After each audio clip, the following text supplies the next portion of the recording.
How many steps is enough? Some reports that 10,000 steps are the magic number per day. I think your amount of steps should be based on each individual. A goal of between 7,000 to 9,000 has been shown that that's active to highly active. 10,000, the perfect number. Anything over 10,000 is highly active. Of course, you're going to want to keep in mind sedentary lifestyles, chronic illnesses. Those numbers are always going to tend to be lower. But your goal is to be between 8 and 10.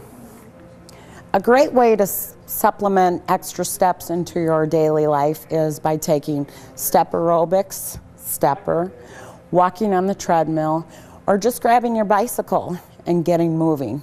A great way to find out how many steps you are taking per day is to purchase a pedometer. It's worn on belt, or even there's some that you can wear around your ankle. That's going to keep track of how many steps you are taking per day. You might be surprised in just your everyday work how much you are taking.